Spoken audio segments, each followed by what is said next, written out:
जय हिंद दोस्तों, आप सभी का स्वागत है इस स्टडी चैनल पे। दोस्तों, आज का टॉपिक है किशोरावस्था की मुख्य विशेषताएं। तो चलिए फ्रेंड, शुरू करते हैं वीडियो को। किशोरावस्था में होने वाले शारीरिक, मानसिक, सामाजिक, संवेगात्मक तथा नैतिक विकास की प्रमुख विशेषताएं निम्नलिखित है। तो किशोरावस्था में जो शारीरिक विकास, मानसिक विकास और सामाजिक विकास और यहाँ पे संवेगात्मक विकास और नैतिक विकास की प्रमुख विशेषताएं को हम लोग देखने वाले हैं। सबसे पहला है शारीरिक विकास यानी फिजिकल डेवलपमेंट। किशोरावस्था में आंतरिक तथा बाह्य शारीरिक परिवर्तन अत्यंत महत्वपूर्ण होते हैं। इस अवस्था में लड़कों की आवाज भारी होने लगती है, जबकि लड़कियों की मधुर होने लगती है। तो किशोर अवस्था में क्या होता है कि लड़कों की आवाज जो है वो भारी होने लगता है और लड़कियों का मधुर यानी मीठा आवाज होने लगता है। उनके चलने फिरने का अंदाज भी बदलने लगता है। लड़कियों अपने शरीर के प्रति चैतन्य होने लगती है। हड्डियों में लचीलापन कम होने लगता है। परिपक्वता आती है, मांसपेशियां दृढ़ हो जाती है। पुरुषोचित लड़कों में पुरुषोचित और लड़कियों में महिला संबंधी विकास और परिवर्तन आता है। आंतरिक अंगों की वृद्धि और विकास भी तेजी से होता है। मस्तिष्क, हृदय, श्वसन तथा पाचन अंगों का एवं स्नायु तंत्र शारीरिक वृद्धि के परिप्रेक्ष्य में परिपक्व हो जाते हैं। इस अवस्था में शारीरिक विकास उत्परिवर्तनीय तथा निरंतरता के सिद्धांत पर होता है। अब है मानसिक विकास यानी मेंटल डेवलपमेंट।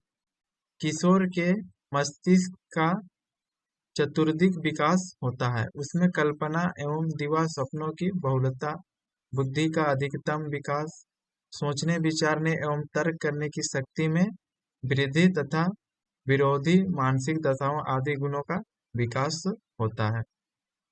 तो मानसिक विकास में क्या था, किशोर के मस्तिष्क की चतुर्दिक विकास होता है कि मतलब कि एक तरफ से बोल सकते हैं कि सभी दिशाओं में विकास होता है। उसमें कल्पना और दिवा सपनों की बहुलता बहुलता होती है, मतलब कि अधिक कल्पना शक्ति बढ़ जाता है। बुद्धि और अधिकतम विकास, सोचने, विचारने और तर्क करने का शक्ति में भी वृद्धि होता है। कालसैनिक के अनुसार किशोर की मानसिक जिज्ञासा के विकास होता है, अतः वह सामाजिक, आर्थिक, राजनीतिक और अंतर्राष्ट्रीय समस्याओं में रुचि लेने लगता है। वह इन समस्याओं के संबंध में अपने विचारों का निर्माण भी करता है। थर्ड विशेषताएं हैं घनिष्ठ एवं व्यक्तिगत मित्रता यानी फास्ट एंड पर्सनल फ्रेंडशिप। किसी समूह का सदस्य होते हुए भी किशोर एक या दो बालकों से घनिष्ठ संबंध रखता है, जो उसके परम मित्र होते हैं तथा जिनसे वह अपनी समस्याओं के बारे में स्पष्ट रूप से बातचीत करता है। क्या होता है कि किशोर अवस्था में जो होता है उसका किसी समूह का सदस्य तो होते हैं, तो मतलब कि एक कोई समूह में वह तो रहता है, लेकिन एक दो कोई खास मित्र होता है जिनसे वह जो है पर्सनल कोई मैटर जो होता है उससे के साथ शेयर करता है। वैलेंटाइन के अनुसार घनिष्ठ और व्यक्तिगत मित्रता उत्तर किशोर अवस्था की विशेषता है। नेक्स्ट है स्थायित्व एवं समायोजन का अभाव यानी lack of stability and adjustment. इस समय किशोर की मन स्थिति अस्थिर होता है मतलब अनस्टेबल होता है। रोस ने किशोर अवस्था को शैशव अवस्था की पुनरावृत्ति कहा है। तो रोस ने किशोर अवस्था क्या कहा है, शैशव अवस्था की पुनरावृत्ति। इस समय उसमें इतनी तेजी से परिवर्तन होते हैं कि वह कभी कुछ विचार करता है और कभी कुछ, अपना विचार जो है कुछ ही समय में परिवर्तन कर लेता है। उसकी मनोदशा अस्थिर होती है, परिणाम स्वरूप वह अपने को पर्यावरण से समायोजित करने में असमर्थ होता है। नेक्स्ट है व्यवहार में विभिन्नता यानी डिफरेंस इन बिहेवियर। किशोर में आवेगों और संवेगों की बड़ी प्रबलता होती है। यही कारण है कि वह विभिन्न अवसरों पर विभिन्न प्रकार का व्यवहार करता है। उदाहरणार्थ, किसी समय वह अत्यधिक क्रियाशील होता है और किसी समय अत्यधिक आलसी होता है। क्या होता है, कभी कभी जो है बहुत ज्यादा काम करने लगता है, कभी आलसी बन जाता है। किसी परिस्थिति में साधारण रूप से उत्साहपूर्ण और किसी में असाधारण रूप से उत्साहीन। बी एन झा ने लिखा है कि हमारे सबके संवेगात्मक व्यवहार में कुछ विरोध होता है, पर किशोरावस्था में यह व्यवहार विशेष रूप से स्पष्ट होता है। नेक्स्ट है बुद्धि का अधिकतम विकास यानी मैक्सिमम डेवलपमेंट ऑफ इंटेलिजेंस। किशोर अवस्था में बुद्धि का विकास लगभग पूर्ण हो जाता है। मनोवैज्ञानिकों के अनुसार 16 वर्ष की आयु तक सामान्यतः बुद्धि में वृद्धि होती है। पूर्ण बौद्धिक विकास के कारण उसमें ये क्षमताएं आ जाती हैं। प्रत्ययों के आधार पर अमूर्त चिंतन की क्षमता यानी प्रत्यय मतलब होता है कंसेप्ट के आधार पर अमूर्त चिंतन भी वो करना शुरू करता है। तर्क करने तथा निर्णय लेने की क्षमता, ध्यान केंद्रित करने की क्षमता, स्मृति विस्तार की क्षमता तथा सृजनात्मक कल्पना की क्षमता का भी विकास हो जाता है। नेक्स्ट है रुचियों में परिवर्तन तथा स्थायित्व। इस अवस्था में रुचियां परिवर्तित होती रहती है। कभी कुछ चीज में इंटरेस्ट लगेगा, कभी कोई चीज में इंटरेस्ट लगता है, यानी जो रुचि होता है, जो इंटरेस्ट होता है, उसका परिवर्तन होते रहता है। किशोर अपने समूह या आसपास या मीडिया से प्रभावित होकर अपनी रुचियां निर्धारित करने लगते हैं। लड़के और लड़कियां की रुचियां में कुछ समानताएं और कुछ विभिन्नताएं पाई जाती है। आजकल इस अवस्था में लड़के लड़कियां सेलफोन तथा इंटरनेट एवं कंप्यूटर के प्रति विशेष रुझान रखते हैं। इस अवस्था में विषमलिंगी मित्रता का रुझान अधिक होता है, यानी कि लड़का जो है लड़की को फ्रेंड बनाने का चाह रखता है और लड़की है लड़का को फ्रेंड बनाने का चाह रखता है। लड़के लड़कियां एक साथ पर्यटन एवं समाज सेवा कार्य करना पसंद करते हैं। प्रोजेक्ट से संबंधित कार्यों में किशोर किशोरियां बहुत रुचि लेते हैं, यानी लड़का लड़की एक साथ क्या करते हैं, पर्यटन में जाना पसंद करते हैं, समाज सेवा में प्रोजेक्ट जो वर्क होता है उसमें जो है बहुत रुचि लेते हैं। आत्म सम्मान संबंधी वस्तुएं और विचारों में रुचि अधिक होती है। लड़के घर के बाहर के कार्यों में और लड़कियां घर के अंदर के कार्यों में अधिक रुचि लेती है। नेक्स्ट है काम भावना का विकास यानी डेवलपमेंट ऑफ सेल्फ इंस्टिंक्ट। किशोर अवस्था में काम प्रवृत्ति क्रियाशील हो उठती है।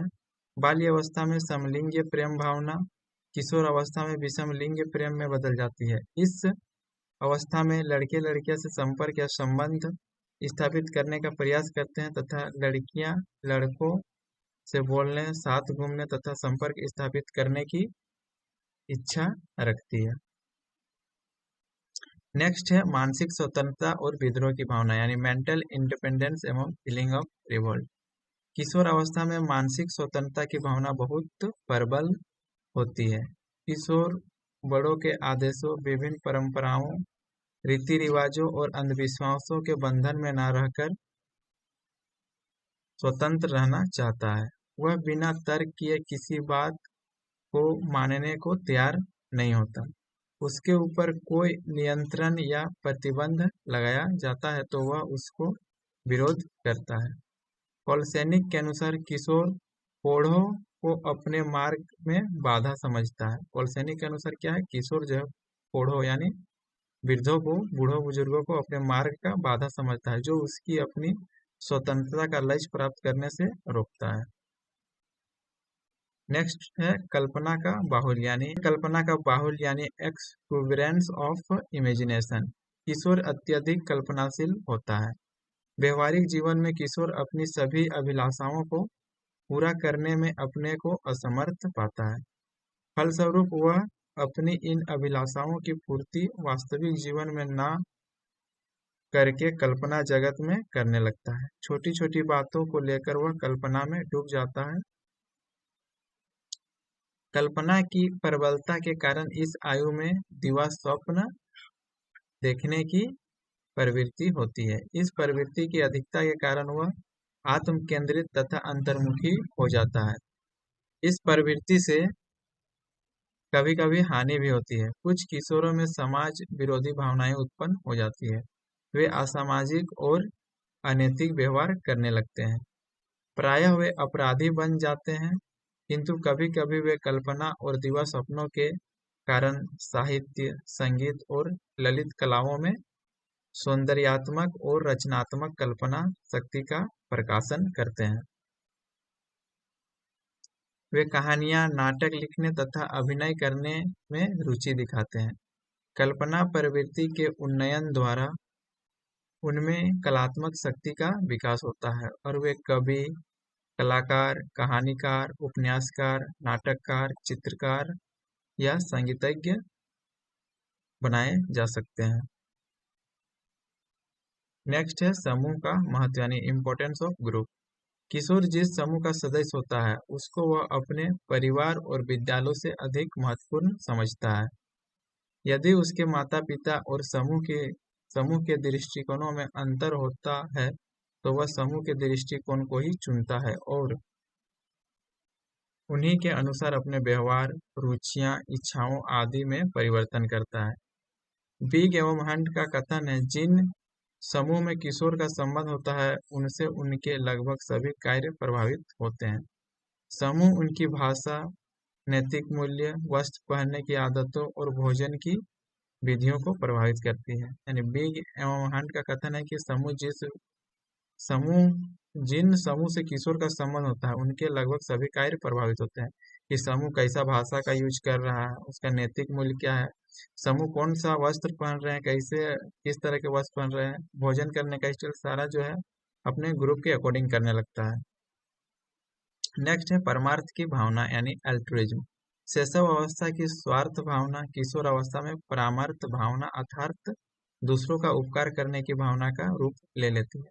यानी शैशव अवस्था में क्या होता है, स्वार्थ का भावना ज्यादा पाया जाता है, तो वही किशोर अवस्था में परमार्थ भावना यानी दूसरों का उपकार करने की भावना में बदल जाती है। इस समय किशोर में त्याग और बलिदान की भावना प्रबल दिखाई देती है। यानी दूसरों के लिए कुछ त्याग भी करना पड़े तो त्याग करने के लिए राजी हो जाते हैं और बलिदान की भी भावना दिखाई देती है। वह देश और समाज के लिए अपने प्राणों का उत्सर्ग करने में भी संकोच नहीं करता। इस समय उनमें अदम्य उत्साह और साहस होता है जो कि परमार्थ भावना को जन्म देती है। नेक्स्ट है आत्मसम्मान की भावना यानी फीलिंग ऑफ सेल्फ रेस्पेक्ट। किशोर और किशोरियां आत्मसम्मान के प्रति सजग रहते हैं। छोटी छोटी बातों में वो अपने को अपमानित और तिरस्कृत समझने लगते हैं।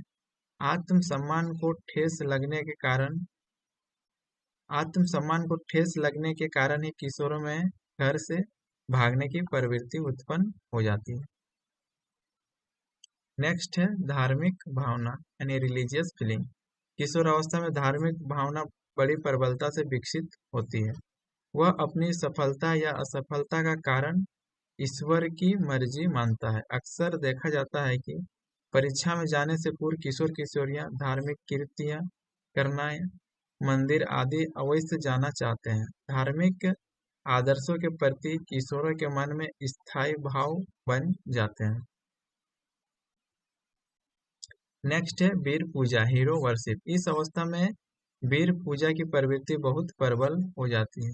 किशोर किशोरियां इतिहास, फिल्म, पत्र पत्रिकाओं आदि के किसी चरित्र से प्रभावित होकर जैसा ही आचरण करने का प्रयास करते हैं वैसा ही मनोवृत्ति विकास कर लेती है। वीर पूजा मतलब है कि इस अवस्था में क्या होता है कि किशोर जो होता है किसी को अपना आइडियल मान लेता है। कोई एक्टर हो गया, कोई खिलाड़ी हो गया और उसी के अनुसार जो है अपना आचरण बदलने का कोशिश करता है। यहाँ तक कि उसके अंदर अपने आदर्शों को ईश्वर तुल्य मानने की प्रवृत्ति विकसित हो जाती है। ईश्वर का जैसा उसको मानने लगता है, जिसको भी वो आइडियल मानता है। नेक्स्ट है व्यवसाय चुनाव की चिंता यानी एनेक्सिटी फॉर वोकेशनल सिलेक्शन। इस अवस्था में ही किशोर अपनी भावी व्यवसाय चुनने का चिंता करने लगता है। वह एक कुशल डॉक्टर, इंजीनियर, वकील, अध्यापक, कलाकार या सफल किसान बनकर ही जीवन व्यतीत करने की कल्पना और चिंता के लिए करता है तथा व्यवसाय के अनुसार ही पाठ्य विषयों का चुनाव भी करता है। उपर्युक्त विवेचन के उपरांत हम इस निष्कर्ष पर पहुंचते हैं कि किशोर अवस्था में बालक की अनेक नवीन विशेषताएं दिखाई देती है। इस संबंध में स्टैनले हॉल का कहना है कि किशोर अवस्था एक नया जन्म है, क्योंकि इसी में उच्चतर एवं श्रेष्ठतर मानव विशेषताओं के दर्शन होते हैं।